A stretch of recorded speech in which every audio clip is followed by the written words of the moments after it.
ప్రియమిత్రులకు పునఃస్వాగతం.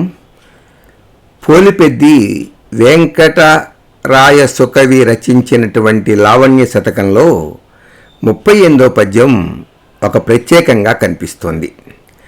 అనేకమైనటువంటి తెలుగు కావ్యాలలో రకరకాలైనటువంటి సౌందర్య వర్ణనలు, స్త్రీలను గురించి కానీ, స్త్రీల యొక్క పెదవిని గురించి కానీ వర్ణించినటువంటి వర్ణనలు అనేకం మనకి తెలుగు సాహిత్యంలో కనిపిస్తున్నాయి. కానీ ఈ కవి అధరబింబాన్ని వర్ణించినటువంటి వర్ణన ఒక మధురమైనటువంటి జ్ఞాపకంగా మిగిలిపోయేటట్టుంది సాహితీ మిత్రులకి. పద్యం వింటే ఆ మాధుర్యం ఎలా ఉంటుందో మీకు కూడా అర్థమవుతుంది. ముందుగా పద్యాన్ని వినండి. జుంటి తేనియ పాలు జున్ను శర్కర మంచి రసదాడి అమృతంబు కుసుమరసము ఖర్జూరములు పానకము ద్రాక్ష మాగిన కమలాఫలములిచ్చు ఖండములును నారికేళ జలంబు నవనీత మన్కగు పరమాన్నమును వేరు పనస తొనలు తీయ మామిడి పండ్ల తీసిన సారంబు అతిరసంబులు మనోహర చేయంబు లెన్ని చూచిన గాని యావన్నెలాడి యధర బింబ సమానమౌ మధురమొకటి కాననా చానపైని నా కరుణమాన వశమటే రామ రామ లావణ్య సీమా. మధురమొకటి కానన్ ఆచానపైని నా కరుణమాన వశమటే రామ రామ లావణ్య సీమా. తన యొక్క ప్రియురాలని గురించి, ఆవిడ యొక్క అధరబింబాన్ని గురించి వర్ణించుకుంటున్నాడు. ఆ మాధుర్యం ఇంకా వేటిల్లోనూ కనపట్లేదుట.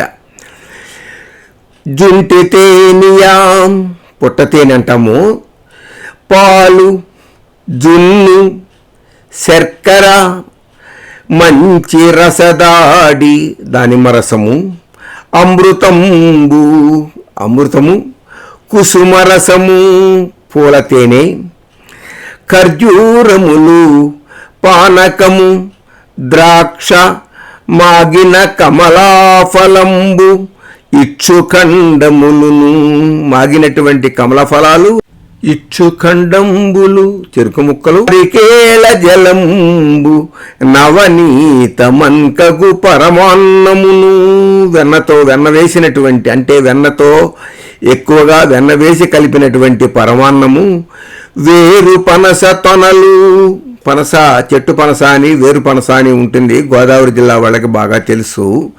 వేరు పనస తొనల యొక్క రుచి వేరుగా ఉంటుంది అని చెబుతున్నారు. తీయ మామిడి పండ్ల తీసిన సారంబు, మామిడి కాయను తినటం వేరు, మామిడి జ్యూస్ని తాగటం వేరుట. తీయని మామిడి పండ్ల రసాన్ని తీసినటువంటి సారము, అతి రసంబులు మనోహర చేయంబు, అలాగే రసాలు మనోహరమైనటువంటి సమూహాలతో కూడినటువంటి ఎన్నైనా సరే అనేకమైనటువంటి తీపి పదార్థాలని ఎన్ని చూచిన గాని, వీటన్నిటినీ కూడా నేను రుచి చూశాను, కానీ ఆ వన్యలాడి అధర బింబ సమానమౌ మధురమొకటి కానన్.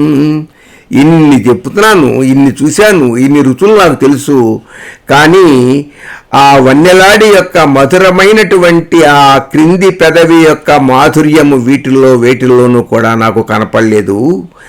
ఆ చానపైని నా కరుణమాన, నా అనురాగం అనేటటువంటిది ఆవిడ మీద నుంచి నేను వదులుకోలేకపోతున్నాను. వశమటే రామ రామ లావణ్య సీమా. జుంటి తేనియ పాలు జున్ను శర్కర మంచి రసదాడి అమృతంబు కుసుమరసము ఖర్జూరములు పానకము ద్రాక్ష మాగిన కమలాఫలములిచ్చు ఖండములును నారికేళ జలంబును నవనీత మన్కగు పరమాన్నమును వేరు పనస తొనలు తీయ మామిడి పండ్ల తీసిన సారంబు అతిరసంబులు మనోహర చేయంబు. ఇవే కాదు, నేను కొన్నే చెప్పాను. అతిరసంబులు మనోహర చేయంబు, మనస్సును దోచుకునేటటువంటి అనేకమైనటువంటి తీపి పదార్థాలన్నీ కూడా ఎన్ని చూచినగాని ఆ వన్నెలాడి అధర బింబ సమానమౌ మధురమొకటి నా చానపైని నా కరుణ మానవశమటే రామ రామ లావణ్య సీమా. ఎన్నో మధుర పదార్థాలను నేను అనుభవించాను, ఆనందించాను, సేవించాను. కానీ ఆమె అధరబింబముతో సమానమైనటువంటి, అధరబింబం అంత తీయతనము కలిగినటువంటి మధురమైన పదార్థం మరొక్కటి నాకు లభించలేదు. అటువంటి ఆమెను నేను మర్చిపోవటం అసాధ్యము. ఆ చానపైని నా కరుణ మానవశమటే రామరామ లావణ్యసీమ అంటున్నాడు కవి. స్వస్తి.